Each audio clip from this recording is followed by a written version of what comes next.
오늘은 예수님의 성탄을 준비하는 대림절 네 번째 주일인 대림절 마지막 주일로 우리가 성탄절을 잘 준비하여 하나님께 영광을 돌리는 은혜가 우리에게 모두에 있기를 바랍니다. 예수 그리스도의 탄생을 기다리던 목자들에게 주님의 천사가 다윗의 동네에 구주가 탄생했다는 소식을 알려주었습니다. 구주가 탄생했다는 소식을 들은 들에서 양을 지키던 목자들은 즉시 베들레헴으로 달려가서 아기를 찾아 경배하고 하나님께 영광을 돌렸습니다.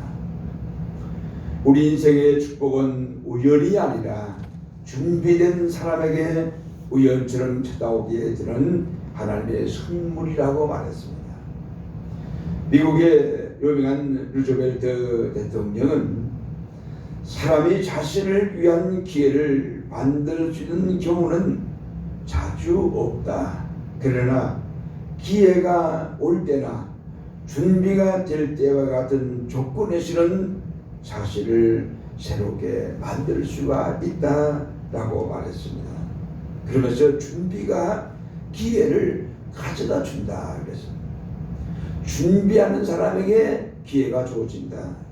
하나님은 구주의 탄생을 기다리며 믿음과 정성으로 성탄을 준비한 사람들, 오늘 본문의 목자들과 마찬가지로 최고의 선물과 최고의 은혜와 복을 준다는 약속이 있고, 또 이 목자들은 그 복을 일찍이 누렸던 사람들입니다. 어느 부유한 집에 살림살이하는 도우미 여자분이 새로 들어왔습니다. 근데 도우미 여자분이 왔는데 주인이 가만히 보니까 이 도우미 여자가 너무 어리석어 보였습니다. 미련해 보였어. 어느 날 주인은 장난 삼아서 도우미에게 지팡이 하나를 주면서 밖에 나가서 돌아다니다가 너보다 더 어리석은 사람이 있거든, 이 지팡이를 그에게 주고 오너라 라고 말을 했습니다. 그러자 이 도우미 여자분은 그 지팡이를 받아들고서 밖에 나가지 않고 주인에게 물었습니다. 주인님은 시장을 떠날 때에 어떻게 해놓고 가실 건지, 무슨 준비를 하셨나요? 라고 물었어요. 이때 이 주인은 도우미 여자분에게 이렇게 말합니다. 이 바보야, 내가 죽으면 끝인데 준비는 무슨 준비를 해? 살아있을 때 열심히 살고 열심히 즐기고 그리고 떠나면 그만이지 라고 말했습니다. 그러자 그 도우미 여자분은 주인에게 이렇게 말합니다. 주인님, 하찮은 동물이나 식물도 겨울 준비를 하고 하루길 여행을 떠나도 완벽하게 나름대로 준비하고 떠나는 법인데, 하물며 주인님이 떠나면서 영원한 것을 위하여 준비를 안 한다고요? 주인처럼 어리석은 사람은 세상에 처음 봤습니다. 자, 여기 지팡이가 있습니다. 가장 어리석은 사람은 주인님이시니 여기 지팡이를 가지세요 라고 지팡이를 되돌려 주었다고 하는 이야기입니다. 성탄절이 다가오는데 여러분들은 무엇을 어떻게 준비하고 또 기다리고 있는가 라는 질문을 할 수가 있습니다. 어린아이들은 산타클로스를 기다리고 또 가족과 또 친구들로부터 선물을 나름대로 기다릴 것입니다. 세상에 어떤 선물만 기다리고 있다면 그 사람은 가장 어리석은 사람이라고 할 수 있습니다. 우리는 주님의 말씀대로 오직 예수 그리스도를 만날 준비를 하는가, 이게 가장 중요한 겁니다. 그 사람이 바로 가장 지혜로운 사람이고 그리고 복 있는 사람이다 라고 할 수가 있습니다.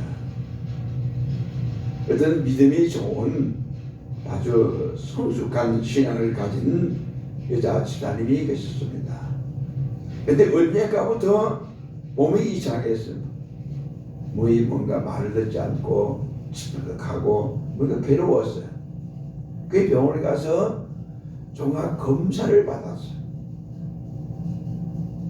받았더니 간, 암, 말기라고 진단을 내렸어요.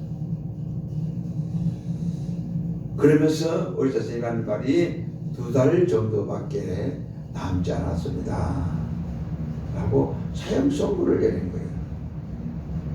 처음에는 낙심이 됐어요.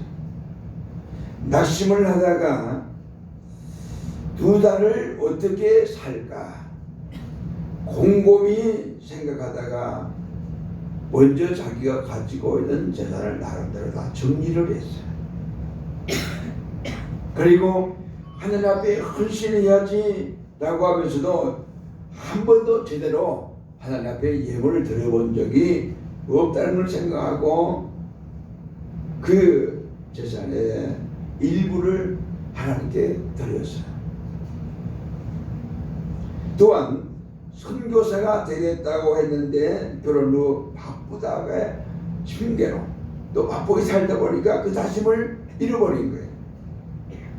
그래서 그 방에서 보내는 선교사가 되겠다라고 하는 그것마저도 실행을 하지 못했어요. 그래서 생각하다가 또 재산의 일부를 잘라서 선경금으로 드렸습니다. 또한 매일 성경을 읽으면서 아이들에게 유서처럼 매일의 그 일기, 묵상을 하면서 기록을 했습니다. 그리고 미워했던 사람에게 대한 미움을 들고 그 사람을 찾아가서 화해를 했습니다. 평소에 전도하고 싶은 사람이 있는데 전도를 못했어요. 그래서 그 사람을 제가 전도를 했습니다. 그렇게 열심히 살다 보니까 2달이 금방 지나가 버린 거예요. 근데 이상하게 죽을 날이 가까웠는데 불구하고 이상하게도 몸이 처음 사형 선고를 받을 때보다 훨씬 더 좋은 거예요. 힘이 난 거예요. 그 이상하다라고 생각을 하고 2달 후에 병원에 가서 다시 검사를 받아본 겁니다. 의사 선생님이 눈이 동그랗게 난처한 표정을 짓는 거예요. 난처하다시 말을 하면서 이렇게 말해요. 환자분 죄송합니다. 지난번에 간암 말기 진단은 오질인 것 같습니다. 암덩어리가 전혀 보이지 않습니다. 의사도 깜짝 놀라고 분명히 암이었고 간암 말기였는데 없어진 거예요. 오질이라고 의사가 직접 자기 입으로 얘기한 거예요. 교회에 갔더니 어느 집사님이 이 집사님에게 물었습니다.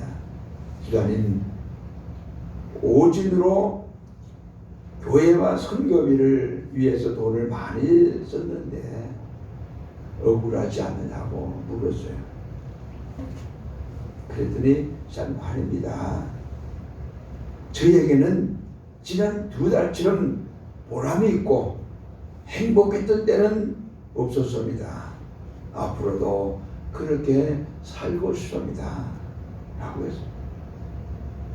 주님 만날 준비를 하며 열심히 살다 보면 하나님이 건강도 주시고 지경도 넓혀주신다는 실제적인 체험을 한 간증입니다. 하나님이 우리에게 주어진 이 땅의 삶, 특히 우리 12월 달 되면은 성탄절 예수님이 오신 날을 맞이하게 됩니다. 성탄절을 나름대로 많이 준비합니다. 금년에는 이 코로나는 전염병 때문에 거리들마다 모든 게 수습이 되어버렸어요. 행사가 다 취소가 되어버립니다. 그러나 비록 외형적인 면은 그렇다 할지라도 우리 영적으로는 주님을 만날 준비를 간절한 마음으로 해야 합니다. 하나님이 우리에게 보내신 예수 그리스도는 우리에게 가장 귀하고 큰 선물입니다. 어떤 젊은 엄마가 어린 딸을 데리고 결혼식에 갔어요. 그날따라 주례사가 좀 길었고 결혼식 전체 분위기가 몹시 지루했어요. 어린 딸이 견디다 못해서 엄마에게 큰 소리로 이렇게 했어요. 엄마, 심하러요 그랬어요. 엄마는 창피하기도 하고 부끄럽기도 하고 당황스러웠어요. 그래서 아이의 귀에다 대고 조용히 말을 했어요. 얘야, 앞으로 시가 말이 오면은 엄마 노래하고 싶어요 라고요. 그러면 된다라고 일러주었어요. 얼마가 지났어요. 시골에 계신 할아버지가 올라오셨어요. 그래서 온 가정이 한 집에 누워 자게 되었는데 밤중에 손녀딸이 자다가 일어나가지고 시가 마려운 거예요. 누구를 깨울까 하다가 할아버지를 깨운 거예요. 할아버지, 노래하고 싶어요 그랬어요. 뜬금없이 밤중에 일어나가 노래하고 싶대요. 할아버지는 영문을 몰랐어요. 얘가 왜 갑자기 밤중에 일어나 노래를 부른다고 하지? 밤중에 노래 부르면 집안 식구들 다 깰 텐데. 생각하고 할아버지가 손녀딸에게 얘야, 그러면 이 할아버지 귀에 대고 노래를 불러라. 손녀딸은 할아버지 귀에다 대고 시원하게 시를 해버린 거예요. 무슨 말입니까? 오늘날 많은 사람들은 성탄의 진정한 의미를 몰라요.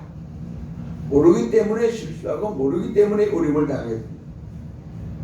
성탄절 하면은 빨갛게 표시해 놓은 날짜, 공휴일, 연휴, 노는 날, 가족이 만나는 날, 흥청망청하면서 노는 날, 그리고 나름대로 어떤 그 동기들, 동창들의 모임들.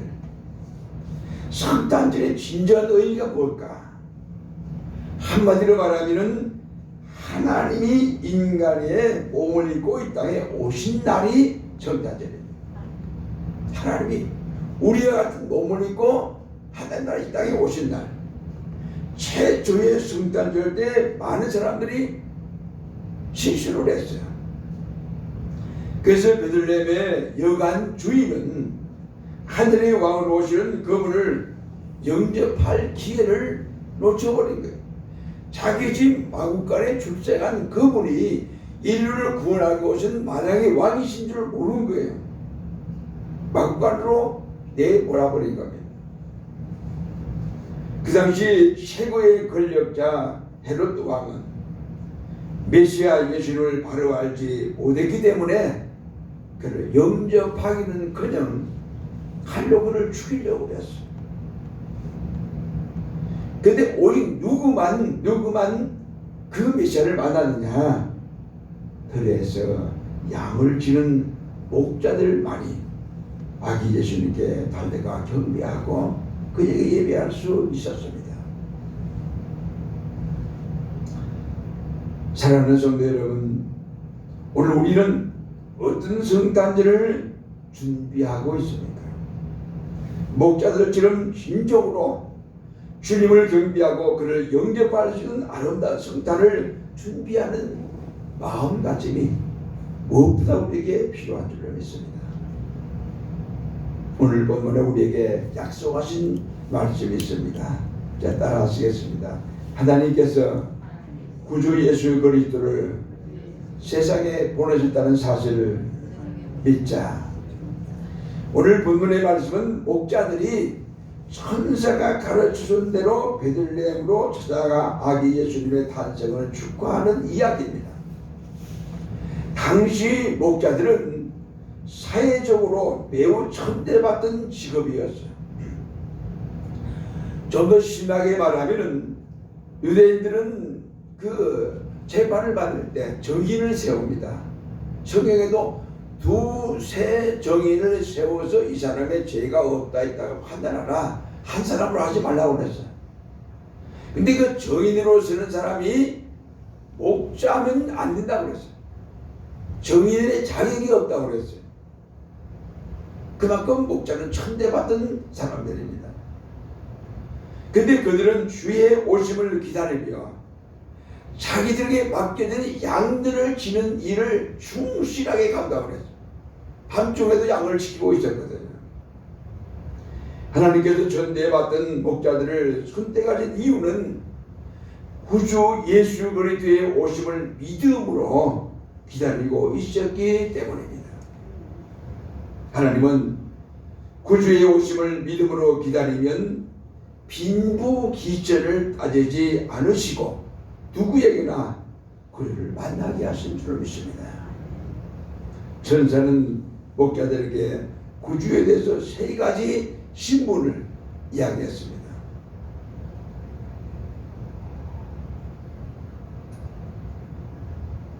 첫째로 구주 예수님은 구원자다.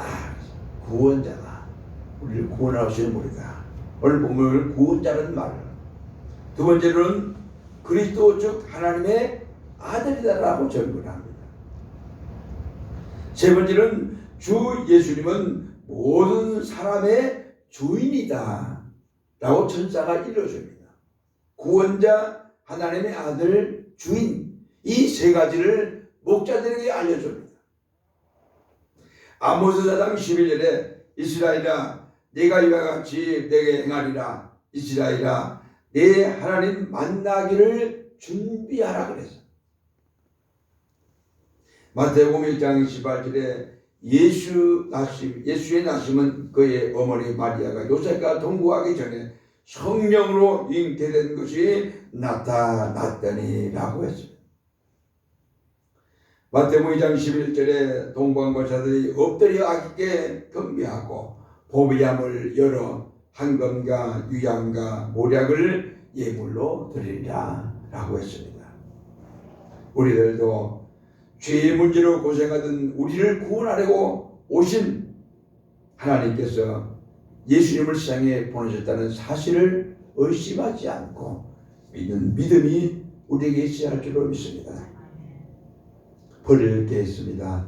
따라하시겠습니다. 하나님께서 주신 예수 그리스도에 대한 무관심을 버리자. 성탄절이 오는데도 무관심하게 아무런 의미 없이 생각하고 그냥 하나의 절기처럼 맞지 않은 그런 생각을 우리가 가질 수가 있습니다. 예수님이 베들레헴의 구유에서 탄생하실 때 이스라엘의 종교 지도자들 대제사장을 비롯해서 제사장, 바리새인, 레위 사람들 그 누구도 구주의 탄생에 대해서 무관심했어요. 동방박사들이 헤롯에게 찾아왔을 때에 그 헤롯이 제사장을 불렀어요. 이게 무슨 말이냐? 베들레헴에서 메시아가 온다는 이야기는 있습니다. 그랬어요. 그럴 것이에요. 메시아가 베들레헴에 오신다는 이야기를 하면 가야 되잖아요. 전혀 관심을 안 가진 거예요. 종교의 지도자, 하나님을 믿는다고 하는 사람들이. 옛날 어느 나라가 전쟁에서 승리를 했어요. 전쟁에 승리하고 돌아와서 왕이 축제를 열겠다라고 공포를 한 겁니다. 사방에 강구를 붙였어요. 사흘 후에 큰 잔치를 베풀고자 하노라. 음식은 왕인 내가 준비하겠으니 온 백성은 포도주만 각자 병에 넣어가지고 오도록 하라 라고 방을 붙인 겁니다. 그 밤을 본 사람들은 주마다 병을 들고 잔치에 모여들었습니다. 잔치 입구에는 큰 항아리를 준비해 놓았는데 들어오는 사람마다 병에 가지고 온 포도주를 거기에 다 부으라고 그랬어요. 이윽고 잔치가 시작되어 음식을 나눠 먹기 시작합니다. 백성들은 저마다 그 큰 항아리에 있는 포도주를 듣다가 마셨어요. 깜짝 놀란 겁니다. 맹물이에요. 백성들은 모두가 나라주미하고 맹물을 가져다가 넣은 겁니다. 그래서 항아리에 있는 것은 전부 맹물이었던 것입니다. 왕은 그 사실을 이미 그렇게 될 줄을 알고 있었다고 했어요. 참 부끄러운 일이 아닐 수가 없습니다. 모두가 나 하나쯤이야 라는 생각을 하는 한 우리의 삶은 복될 수 없고 행복할 수가 없다는 이야기입니다. 나 하나쯤이야 하는 생각을 하면은 나라도 그리고 세계도 가정도 사회도 그리고 교회도 별 볼 일 없는 상황이 펼쳐지고 갑니다. 이번 성탄절에 우리가 맹물을 드리는 부끄러운 일을 당하지 않고 마음으로 성성을 다한 성탄을 준비하는 하나님께 영광을 드리는 우리 모두가 해야 할 줄로 믿습니다. 시작하겠습니다. 따라하시겠습니다. 하나님께서 구주로 보내신 예수 그리스도를 만날 준비를 하자. 예수님이 탄생할 당시 목자들은 하나님께서 구주로 보내실 예수님을 만날 준비를 하고 있었어요. 그래서 저자들이 알려주니까 그 즉시로 달려간 거예요. 벤저민 디즈니 렌즈라고 하는 사람은 사람이 인생에서 성공하는 비결은 기회가 다가왔을 때 그것을 받아들일 준비가 되어 있는가 그렇지 않는가에 달려있다 라고 하는 말을 했습니다. 우리가 살아가면서 쌓인 모든 것들은 그 사람의 인격이나 인간 됨됨이의 바탕이 습관이 되어버린 거예요. 그러므로 사람은 자신의 인격과 능력을 개발하는 데 많은 시간을 투자를 해야 됩니다. 자신이 원하는 것을 얻었다고 해서 인생이 성공하는 것이 결코 아닙니다. 준비되지 않은 사람에게는 오히려 성공이 화가 될 수가 있어요.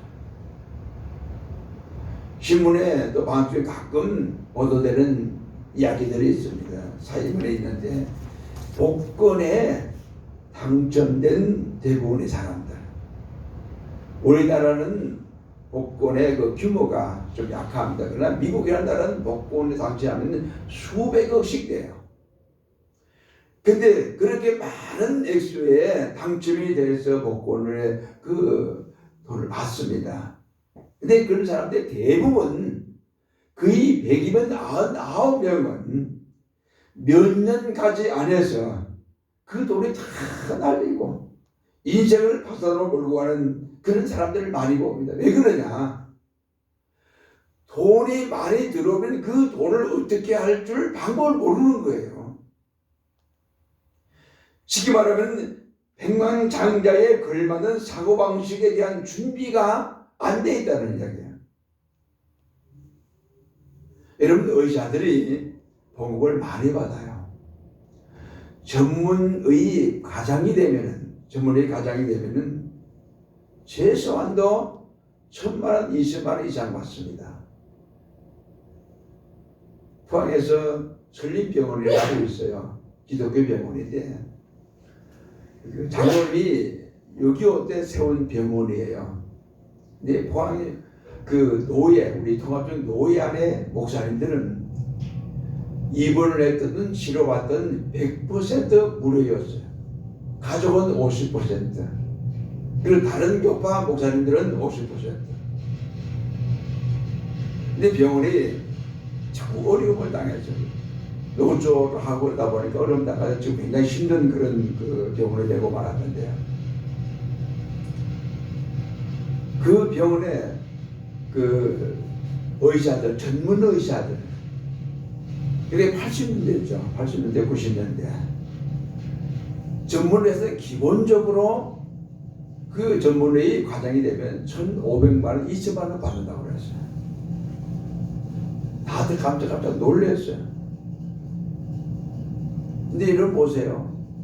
의사가 되려면 뭘 잘해야 돼요? 공부를 잘해야 돼요. 그리고 투자를 해야 돼요. 대학 4년 가지고는 모자라요. 한 사람 한 사람 지금 단 만원, 2만원 그 돈을 받는데 이미 그들은 수천만 원의 그 시간과 돈을 투자한 사람들이에요. 근데 그만큼 받을 만한 자격이 있다는 이야기예요. 그만한 돈을 받아도 부끄럽지 않다는 이야기예요. 준비가 되어 있기 때문에, 투자를 했기 때문에. 유명한 나이팅게일은 이런 말을 했습니다. 사람이 5년 동안 같은 주제에 대해서 1시간만 계속 투자를 하면 반드시 그 주제에 관한 전문가가 될 것이다 라고 하는 말을 했습니다. 그러면 우리는 매일매일 자기 개발에 준비에 힘쓰는 사람만이 성공의 복을 누릴 수 있는 사람이 된다라는 이야기입니다. 복을 받아도 누릴 수 있는 마음의 준비가 안 되면 아무리 많이 줘도 그 복을 누리지 못한다는 이야기예요. 하나님이 우리에게 복을 넘치도록 주셨으면 좋겠죠. 근데 누릴 준비가 안 됐으면, 그걸 받아서 간직할 수 있는 준비가 안 됐으면 하나님이 안 주신다는 이야기예요. 여러분, 카네기나 여기 유명한 사업가들이 그들이 부자가 되고 뭐 돈을 엄청나게 많이 버는 그런 그 축복을 받은 이유가 있어요. 그 사람들이 받은 그 축복을 자기 개인 소유만 삼는 게 아니고 복지 재단을 만들어 가지고 수많은 사람에게 기부를 하는 거예요. 그런 자기 있으니까 그런 복을 주시는 거예요. 동방 박사들이 성탄절 주님을 찾아와서 안기집사 예물을 드렸습니다. 어떤 교회 중직자 한 분이 성탄절 헌금에 대해서 얼마 정도 해야 되는지 들어본 적도 없고 주위 눈치를 보니까 그냥 준비 없이 그냥 적당하게 그냥 드리는 거예요. 그래서 이 자신도 중직자지만은 그냥 그렇게 했어요. 그런데 어느 해인가 성탄절이 다가오는데 마음속에 성탄절 헌금을 얼마나 해야 되는지 합당한 거 궁금한 거예요. 지금까지는 그냥 보통 그냥 해왔어요. 근데 그 해만큼은 궁금하고 이거 뭔가 좀 해답을 받아야겠다 싶은 생각이 드는 거예요. 그래서 주위에 지난 분들에게 물어보았어요. 신통한 대답이 없는 거예요. 신앙생활에 궁금증에 대한 답은 성경에 있겠지 생각하고 성경을 뒤져보았어요. 읽어보았어요. 찾지 못했어요. 여기저기를 찾아보아도 확실한 기준이 나오지 않아서 어려움을 겪고 있던 중에 믿음이 좋다는, 자기보다 믿음이 좋다는 어떤 직분자를 만나서 물어봤어요. 그랬더니 그분이 하는 이야기가 성경에 기준이 있습니다 그랬어요. 깜짝 놀라서 어디에 있느냐고 물었어요. 그분의 답이 동방 박사들에게서 찾으면 됩니다 라고 빌려준 거예요. 그 성경을 펼치고 마태복음 2장을 읽었습니다. 동방 박사들이 성탄절을 맞이해서 예수님께 예물드린 장면이 나오는 걸 보라서 깜짝 놀랐어요. 동방에 살던 박사들이 구주 예수님의 탄생을 축하하러 올 때에 선물이 그의 자세히 기록이 되어 있는 거예요. 그것은 바로 황금과 유황과 모량, 이 세 가지를 들었다는 기록을 본 거예요. 그 무릎을 탁 치면서 탁 이거다. 그러면서 이분이 유양과 오략은 없으니까 내가 드릴 수 없고 내가 한금은 드릴 수 있지 않겠는가. 그렇게 생각하고 자기 형편을 생각해요. 자기 처지를 생각하는 거예요. 어느 정도가 적합할까.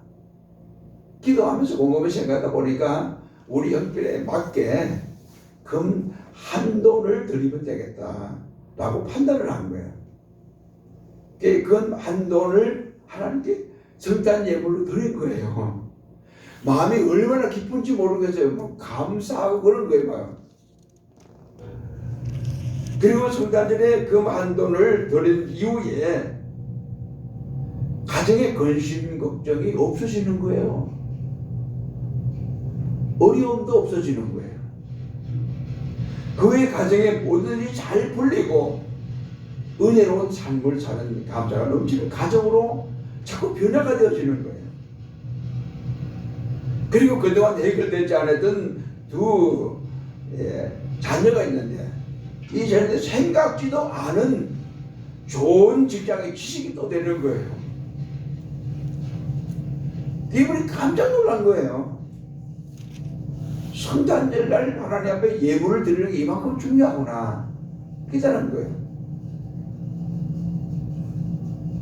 그래서 그 이후에 이분은 정성을 다해서 기도하면서 매년마다 금 한 돈을 또 금을 구할 수 있는 그 한 돈 값을 하나님 앞에 예물, 성탄 예물로 드린 거예요. 여러분, 이게 나라의 예지만은 마음이 중요하다는 거예요. 정성, 기도하고 어떻게 할까?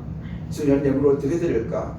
그냥 작년에 하던 대로 하더라도 기도하고 마음으로 준비하면서 드리면 작년에 한 것에 10배의 값어치가 있는 정성이 담긴 예물을 드릴 수 있다는 얘기예요. 꼭 같이 드려요. 근데 마음으로 기도하면서 드리면 정성이 담기기 때문에 하나님 더 기도 받으신다는 얘기예요.